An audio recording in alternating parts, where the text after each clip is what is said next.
श्रीमद्वाल्मीकि रामायण युद्धकांड अध्याय 1।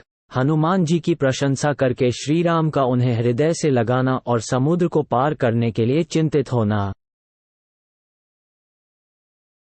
हनुमान जी के द्वारा यथावत रूप से कहे हुए इन वचनों को सुनकर भगवान श्रीराम बड़े प्रसन्न हुए और इस प्रकार उत्तम वचन बोले। हनुमान ने बड़ा भारी कार्य किया है। भूतल पर ऐसा कार्य होना कठिन है। इस भूमंडल में दूसरा कोई तो ऐसा कार्य करने की बात मन के द्वारा सोच भी नहीं सकता। गरुड़, वायु और हनुमान को छोड़कर दूसरे किसी को मैं ऐसा नहीं देखता जो महासागर को लांघ सके। देवता, दानव, यक्ष, गंधर्व, नाग और राक्षस, इनमें से किसी के लिए भी जिस पर आक्रमण करना असंभव है तथा जो रावण के द्वारा भली भांति सुरक्षित है, उस लंकापुरी में अपने बल के भरोसे प्रवेश करके कौन वहां से जीवित निकल सकता है? जो हनुमान के समान बल पराक्रम से संपन्न न हो, ऐसा कौन पुरुष राक्षसों द्वारा सुरक्षित अत्यंत दुर्जय लंका में प्रवेश कर सकता है? हनुमान ने समुद्र लंघन आदि कार्यों के द्वारा अपने पराक्रम के अनुरूप बल प्रकट करके एक सच्चे सेवक के योग्य सुग्रीव का बहुत बड़ा कार्य संपन्न किया है। जो सेवक स्वामी के द्वारा किसी दुष्कर कार्य में नियुक्त होने पर उसे पूरा करके तदनुरूप दूसरे कार्य को भी, यदि वह मुख्य कार्य का विरोधी न हो, संपन्न करता है, वो सेवकों में उत्तम कहा गया है। जो एक कार्य में नियुक्त होकर योग्यता और सामर्थ्य होने पर भी स्वामी के दूसरे प्रिय कार्य को नहीं करता, स्वामी ने जितना कहा है उतना ही करके लौट आता है, वो मध्यम श्रेणी का सेवक बताया गया है।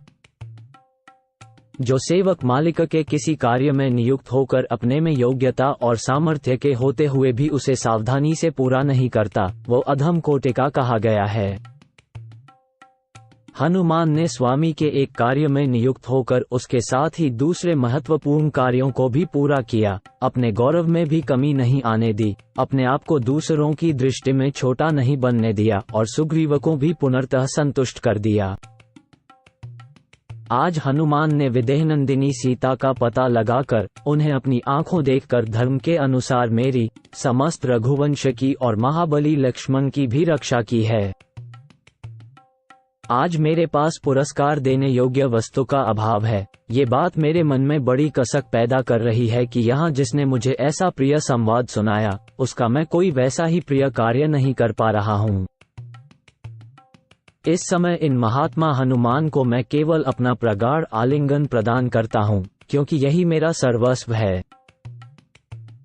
ऐसा कहते कहते रघुनाथ जी के अंग प्रत्यंग प्रेम से पुलकित हो गए और उन्होंने अपनी आज्ञा के पालन में सफलता पाकर लौटे हुए पवित्र आत्मा हनुमान जी को हृदय से लगा लिया।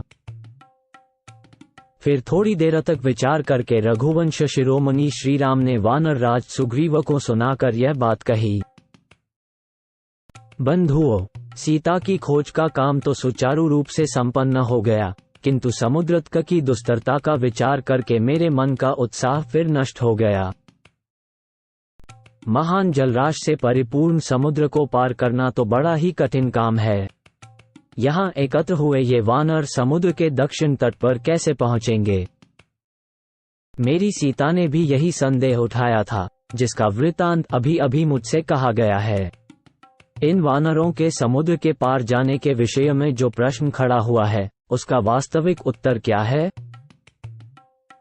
हनुमान जी से ऐसा कहकर शत्रुसूदन महाबाहु श्रीराम शोकाकुल होकर बड़ी चिंता में पड़ गए।